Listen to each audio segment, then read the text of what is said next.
মেধাবীদের সংগঠন ইসলামী ছাত্র শিবির।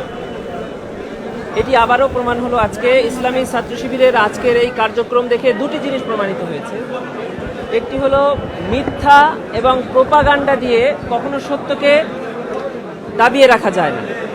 গত 15 বছর ইসলামী ছাত্র শিবিরের বিরুদ্ধে যে প্রোপাগান্ডা গত সরকার চালিয়েছে এবং বইয়ের পাতায়, সংবাদ সম্মেলনে, পত্রিকায়, ইলেকট্রনিক অ্যান্ড প্রিন্ট মিডিয়াতে ইসলামী ছাত্র শিবির সম্পর্কে আমাদেরকে এবং জাতিকে যে চিত্র তুলে ধরা হয়েছে, আমরা আজকের এই অনুষ্ঠানে এই ফ্রেমবন্দি 36 জুলাইতে এসে দেখতে পেরেছি যে ইসলামী ছাত্র শিবির একটি মেধাবী এবং ক্রিয়েটিভ সংগঠন।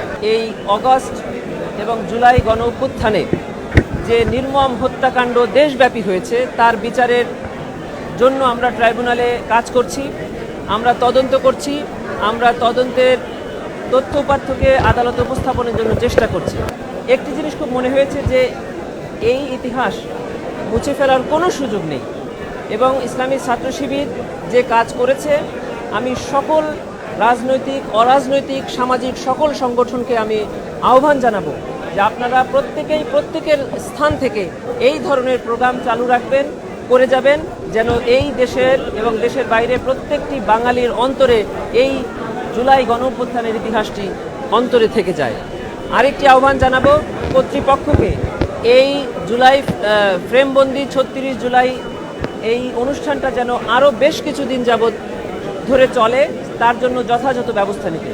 আরেকটি আহ্বান সবাইকে জানাবো যে আজকের এই অনুষ্ঠানে এসে আমার মনে হয়েছে এমন কিছু ছবি আমরা দেখেছি যেগুলো এখনো আমাদের কাছে আসে নাই।